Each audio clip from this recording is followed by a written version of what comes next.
A inovação precisa sair do discurso e entrar na rotina das decisões estratégicas.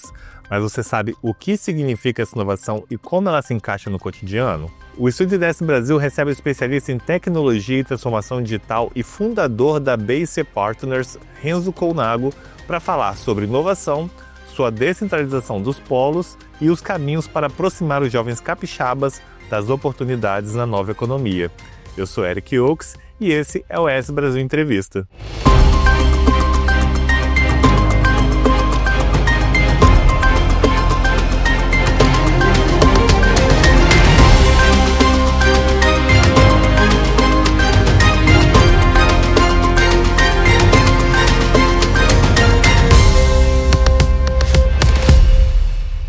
Primeiramente, Renzo, bem-vindo aos Estúdios IDS Brasil. Muito obrigado, Eric. Prazer estar aqui, acompanho o ES Brasil há um bom tempo. Sempre conteúdo de muita qualidade aqui do nosso estado, também conteúdo nacional. E para mim estar aqui é uma honra e um marco aqui nas minhas andanças sobre tecnologia e inovação. Bacana, então vamos falar sobre o assunto e vamos à primeira pergunta.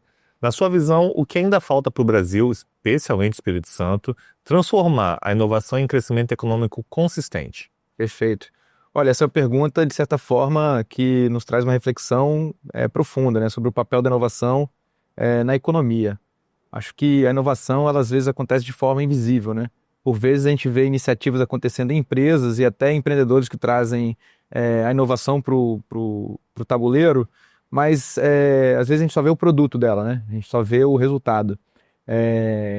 Sem dúvida, acho que a abertura das empresas e vamos dizer assim, das pessoas que têm as canetas, né, para a temática da inovação e para o pensar diferente, especialmente num mundo complexo como o de hoje, já é uma coisa muito importante, né? E certamente a gente tem esse desafio, né, da inovação como um vetor de geração de PIB, né? Então, e para isso se tornar um crescimento consistente o tempo inteiro, tem que ter mais oportunidades, mais abertura mesmo das empresas para isso aí, um diálogo maior. Perfeito. Quando a gente fala de inovação, né, resultados na inovação, a gente fala muito sobre ambiência, né, que é a conexão entre esses atores, né?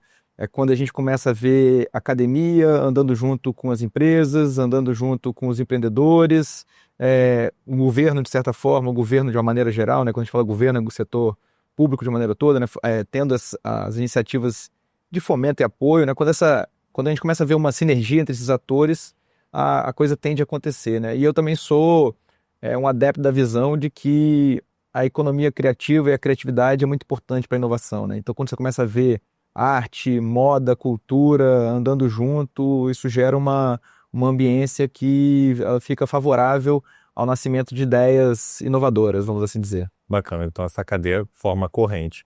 Você falou até mesmo do setor público, como é que ele pode acelerar essa criação de ambientes inovadores sem esbarrar naquela burocracia tradicional?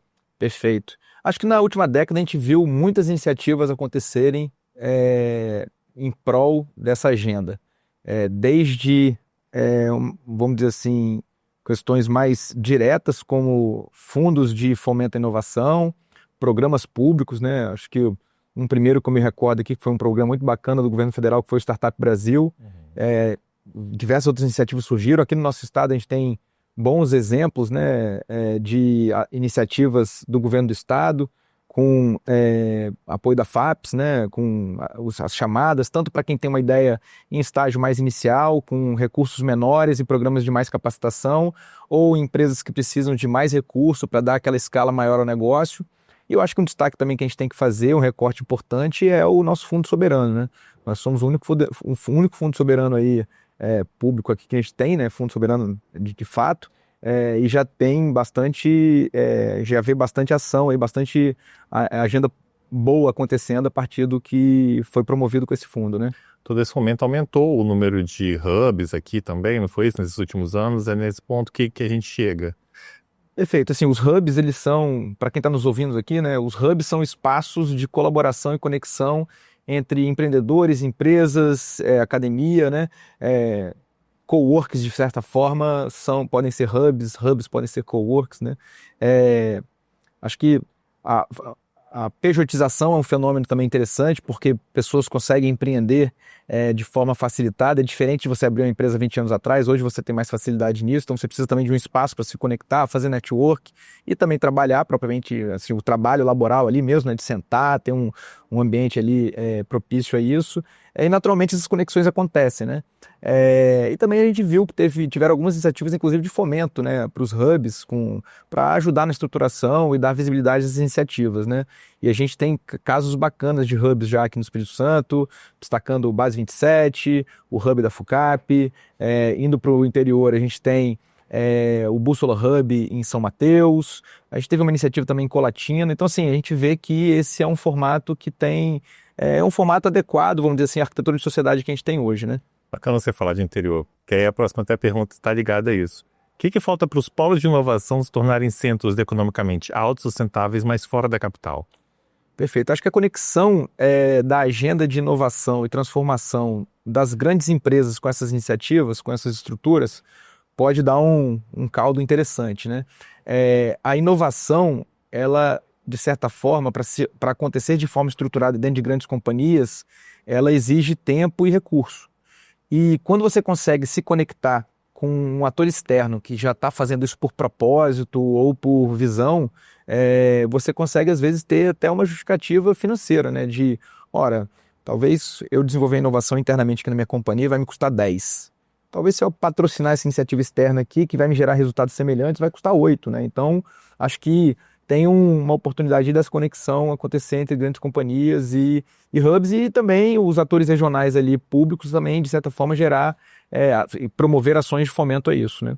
Bacana você falar da questão do tempo, que é muito importante. Muita gente não consegue ver que isso demanda tempo. Todo mundo acha que a inovação acontece no estalar de dedos. Perfeito. Assim, né? Se a gente pegar, a gente pode falar é bacana do Espírito Santo que a gente já pode falar de grandes exemplos de empresas que chegaram lá, né? Chegaram lá, né? De gerar resultado, né? Podemos falar do PicPay, podemos falar da Wine. Se a gente for bater um papo com os fundadores da PicPay, a gente vai ver que teve um período inicial ali, que é o que a gente chama de Vale da Morte das startups, né?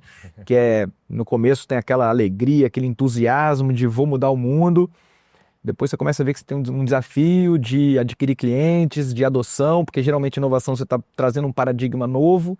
E depois, quando você passa esse Vale da Morte, você começa a entender o seguinte: opa, cheguei no meu fit, estou começando a fazer uma coisa que as pessoas estão compreendendo, e aí você começa a ver a escala, né? Que é quando as empresas começam a crescer em múltiplos diferentes das empresas tradicionais. Na sua experiência aí com a B&C Partners, como você enxerga o papel dessas consultorias especializadas na construção desses ambientes de inovação em empresas tradicionais? Perfeito. Eu acho que as empresas e os consultores eles têm um papel, de certa forma, de ser um agente de entrega, né, de entrega de soluções, entrega de capacitação, mas também eles são, de certa forma, evangelizadores, né? Existe um propósito por trás, não só a entrega da consultoria em si, né? De via de regra, a gente vê que as consultorias que trabalham com inovação, com desenvolvimento de modelos de negócio inovadores, elas têm um propósito ali de ter um ambiente mais rico e criativo, né? Mais rico, que eu falo, é mais rico na pluralidade. Eu brinco que, talvez há 15 anos atrás, uma pessoa sentada em um café da cidade com o notebook aberto não seria enxergada da mesma forma como é hoje, né? Hoje é muito tranquilo você entender que uma pessoa pode estar sentada com um notebook ou com seus sócios num café e trabalhando em uma ideia ou em negócio milionário, né? Acho que a pandemia mesmo, querendo ou não, ela trouxe aí a cultura do trabalho remoto. Existe uma discussão grande aí sobre essa questão, essa cultura do trabalho remoto, híbrido ou presencial, não quero entrar nessa seara, mas assim, eu acho que a ambiência é uma coisa importante e essas empresas acabam tendo um pouco desse papel, né? E como é que o Espírito Santo pode unir vocações tradicionais, como aí o setor de petróleo, gás, energia, com novas economias digitais e verdes? O que a inovação ajuda? Perfeito. Olha, eu acho que tem uma grande oportunidade aí, né? A gente tem um estado que tem uma economia bem diversa, né? A gente tem café, tem granito, tem turismo, tem indústrias mais tradicionais como mineração e celulose. Eu acho que assim, a indústria criativa ela tem um papel aí de ser um provocador de opções alternativas e inventos nessa seara, né? Então a gente pode falar de artistas desenvolvendo peças a partir de granito. A gente tem visto aí algumas empresas aqui do Espírito Santo que já fabricam pratos, já fabricam supply, insumos aí para o ambiente, para além simplesmente do revestimento em si.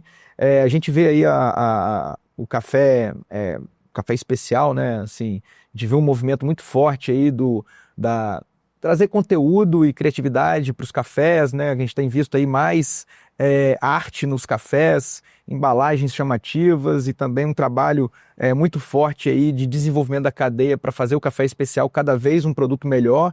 E aí, quando você faz o café especial um produto melhor, ele ganha preço, né? Então você fala aí de uma saca que sai da lógica da commodity, vai para a lógica de bater múltiplos diferentes, né? Então isso no final do dia é PIB, né? Porque é mais dinheiro entrando na economia. Sim. E eu acho que tem muita oportunidade para essa fusão, seja para promover o produto, seja para fazer uma comunicação mais inovadora, e quando eu falo fazer uma comunicadora não é só formato, mas também plataforma, né? A gente começa a ver aí, talvez, surgimento de influenciadores setoriais, com essa arquitetura de comunicação que a gente tem hoje, muito baseado no digital. Mas também eu acho que existe uma oportunidade aí de trazer essa visão para dentro dessas companhias, né? Que é o que a gente tem visto acontecer de fato, né? E aí comunicar de uma forma diferente, né? Que é tão legal esse ponto que você traz da questão dos novos produtos, da questão do digital, que muita gente acredita que a inovação está só no digital, né? E não é isso. Perfeito. Inclusive eu faço um recorte disso, né? Que eu sou um profissional de tecnologia, que sou um entusiasta da inovação, eu gosto da inovação, muito trabalhando em projetos de inovação com viés digital, né? Falando de automação, falando de mais eficiência, falando aí agora da inteligência artificial nos processos. Mas quando a gente vai conversar abertamente sobre inovação, é muito importante trazer o recorte, que a inovação, ela é uma inovação, tem que ser vista de diversos recortes, né? Quando a gente fala em inovação na Vale, eu não falo só de inovação do minério chegar aqui de forma mais eficiente, né? Eu falo também até de entender qual que é o outro mineral que eu posso explorar para trazer soluções mais inteligentes para a sociedade, né? A mesma forma a Suzano, né? A Suzano, outro dia eu vi que eles estão lançando um papel que ele é mais indicado para leitura, ele tem um contraste ali, se eu não me engano, inclusive tem um projeto que a gente está embrionando aqui na S Brasil, que a gente tem que trazer a Suzano justamente para falar dessa iniciativa, né? Mas acho que a inovação, ela se encaixa justamente no negócio em fazer uma provocação de quem disse que tem que ser desse jeito, né? Assim, será que eu não consigo fazer de um jeito diferente e sobrando mais recurso no meu bolso, né? Eu falo recurso porque não é só dinheiro, né? Às vezes você pode ter mais qualidade de vida, você pode ter mais facilidade, e acho que a inovação é um pouco sobre isso, né? Em outro ponto, buscando o que você falou aqui um pouco antes, essa questão da popularização aqui, de já ter até hubs no interior, essa movimentação toda no estado, não ficar só na capital também, que é a próxima pergunta que está ligada. Como é que você acredita que a inovação ela pode ser uma via para reduzir essas desigualdades regionais? Até gerando mais empregos e a gente tentar também, como é que fala? Segurar esses talentos, que muitos vão embora, né? Perfeito, perfeito. Olha, nas minhas andanças do Espírito Santo, eu sou um entusiasta do Espírito Santo, eu escolhi esse estado para viver. A gente tem, aqui não é a entrevista de turismo, mas o nosso estado tem uma qualidade de vida que causa inveja a muitos brasileiros, né? Inveja boa. Mas pelas andanças, a gente vê núcleo de excelência em Venda Nova, né? Assim, o IFES de Venda Nova é uma potência. Quando a gente vai para o interior também, a gente vê, por exemplo, a Frete Rápido, que é uma startup de logística, que não é mais uma startup, já é uma empresa consolidada, que é uma das principais plataformas de logística para integração de canais do Brasil, assim, lá de Baixo Mandu, né? Quando a gente vai olhando assim, o Espírito Santo, você vê que essa agenda se interconecta. Certamente a internet é o grande catalisador disso, não só pela facilidade de comunicação, mas também pelo acesso à informação e também conteúdo. Mas assim, eu acho que a gente tem muita oportunidade na regionalização, porque a gente tem no Espírito Santo núcleos de excelência que, se conectando, vão gerar cada vez mais valor para o nosso estado. E como é que a gente consegue gerar o interesse desse jovem capixaba para que se interesse nessa nova economia, que fique por aqui para a gente não perder esses caras? Perfeito. Eu acho que turismo e cultura tem um papel importante para ser essa retenção do jovem, né? A gente já tem visto o movimento de jovem sair e jovem voltar. Da mesma forma que antigamente o jovem saía do interior para vir estudar na capital, a gente tem visto o jovem capixaba que sai do Espírito Santo, vai estudar fora e retorna, porque aqui a gente tem um mar de oportunidades. Oportunidades de um estado organizado, de um estado que tem as contas em dia, de um estado que está sempre nas cabeças dos rankings aí de competitividade. Então eu acho que quando o jovem ele fica um pouquinho mais maduro, né, e ele vê que o jogo fora daqui é um pouco mais complexo, ele vê que aqui ele voltando ele pode ter mais resultado no suor que ele dedica aí na atividade laboral. Então assim, eu sempre faço um convite a estar conectado com o Espírito Santo, né? Porque aqui a gente vai da praia para a montanha em 20 minutos, 30 minutos, né? Então, acho que isso, quando o jovem deixa de ser um pouquinho mais jovem, quando ele é jovem há mais tempo, ele começa a fazer essa reflexão, né? Até mesmo a questão das oportunidades, se for da grande abertura aí também de editais para tudo que ele pode apostar aqui mesmo, sem precisar sair de casa, né? Perfeito. Os editais e, assim, as nossas academias são núcleos de excelência também, né? Nós temos aí, FUCAP, IFES, UFES, UCL, temos muita, a UVV também, tem multivis. A gente percebe que a gente vai ter bastante tempo aqui para falar do que a gente tem de oportunidade e de entregas de qualidade. Então, assim, diferente de talvez décadas atrás, o Espírito Santo hoje não é mais um lugar isolado. O Espírito Santo está conectado com o mundo, né? E se você tivesse que indicar um próximo passo concreto aí para acelerar a inovação e desenvolvimento econômico do Espírito Santo, qual seria? Perfeito. Bom, eu participei informalmente ou formalmente de algumas iniciativas de fomento à inovação, né? Em todas elas eu percebo que um grande desafio que a gente tem é a comunicação, é visibilidade do que tem sido feito. Quando a gente fala dos picos, né, picos eu chamo assim, uma Wine, uma PicPay, né, assim, são picos, eles saíram da média, são os outliers, né, saíram da média. Eles naturalmente puxam todo um ecossistema que a gente tem aqui, né? Mas assim, quando a gente fala do PicPay, a gente precisa falar também do que foi a Tec Vitória, do que é a Tec Vitória. Quando a gente fala da Wine, a gente tem que falar do que foi o desafio da Wine de botar de pé uma operação aérea com caixas de madeira, que era até então a regulação da ANAC para transporte de bebidas alcoólicas, né? E a criação da Wine Box e a operação da Wine em outro estado que tinha uma maior competitividade por conta de benefícios fiscais e que agora no Espírito Santo, agora não, né? Passou a ter também no Espírito Santo e a gente precisa de dar luz a essas questões. Então, assim, acho que comunicação e publicidade desses atores é importante porque você estimula a conexão com outros que estão talvez com uma ideia e talvez facilite a abertura de conexões, né, entre essas pessoas.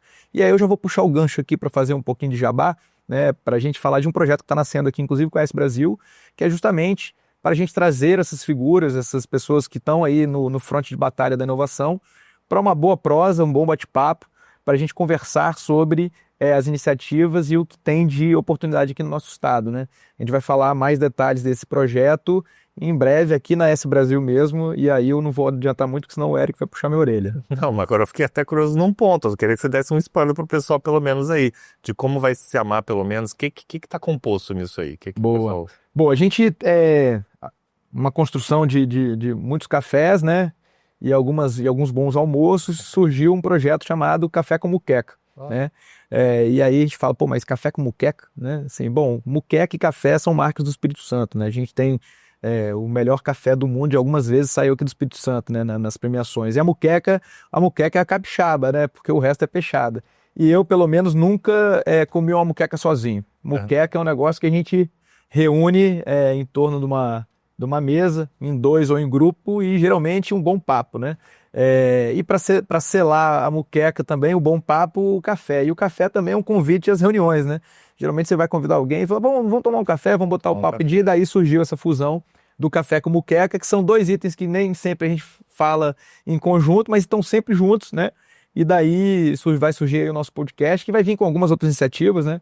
A gente está fazendo um trabalho também a partir desse podcast de mapeamento, né, de entendimento do ecossistema, que vai puxar algumas outras publicações nesse universo de tecnologia e inovação aqui no Espírito Santo. Então agora você vai se jogar na comunicação para fazer essa liga toda para acelerar a inovação do Espírito Santo. Olha, isso aí é uma provocação importante, viu, Eric? A gente vai se ambientando nesse mundo, né? Acho que comunicar é uma atividade natural do ser humano, né? Sim. Mas com pessoas como você, a gente vai aprendendo bastante sobre como dar esses passos para trazer aí a boa prosa e dar publicidade a essa prosa, porque a partir dela a gente vai gerando outras boas conversas e nascem outros projetos, né? Tá certo. Só para finalizar então, eu sei que você citou alguns casos aqui, mas eu queria que você me citasse 2 casinhos de inovação que estão acontecendo agora, que vale a gente ficar de olho. Boa. Olha, tem uma empresa capixaba que eu tô de olho, que chama Futuraí, né? Acho que a inovação e a inteligência artificial é uma agenda da vez, né? Assim, a gente está vivendo, há especialistas que falam que é o mesmo, é comparável ao surgimento da internet. Então, uma empresa capixaba, com empreendedores capixabas, né? Que eles estão com um trabalho muito bacana. E eu também destacaria uma que eu já falei, que é a Frete Rápido, né? Especialmente pelo que ele já gerou de resultado e de onde ele veio, né? Assim, veio lá de Baixo do Guandu, as pessoas não esperam isso, mas é uma região também que tem academia por perto. Então, assim, são dois exemplos aí que eu sempre fico de olho. Tem uma outra empresa que tem um capixaba também, que é sócio fundador, que é a Traction, que é uma empresa também que já está em mercados, já está com posição nos Estados Unidos, já está com posição no México. Ela não é capixaba, ela é uma empresa, se eu não me engano, paulista, de origem, né? Mas um dos sócios também é um capixaba. Tem um DNA. Tem o DNA, isso aí. Se chamar para almoçar, provavelmente vai saber o que é chamar para muqueca. Tá certo. Beleza? Renzo, obrigado pelo tempo para falar aqui com a gente nesse Brasil. Boa, eu que agradeço assim, a oportunidade. Acompanho esse Brasil desde, acho que foi o meu último estágio, que teve uma vez aí uma história aqui, prosa, a gente gosta de conversar, né? Eu lembro que me pediram para fazer um estudo, estava na faculdade ainda, né? Sobre o Espírito Santo, um trabalho lá de atividade portuária, e eu caí na S Brasil, e foi dali que foi o meu primeiro contato e depois fui entender que era um conteúdo jornalístico e não era um conteúdo estatístico, né? Mas a densidade de informação era tão grande que eu já me conectei com a S Brasil nessa época. Tá vendo? A comunicação já estava ali, agora segue. Obrigado mais uma vez. Muito obrigado. E se você busca mais informações sobre inovação e economia capixaba, você pode acompanhar as nossas redes sociais aqui da S Brasil, além do nosso portal, sbrasil.com.br. E a gente fica por aqui e aguarda você numa próxima entrevista. Até lá!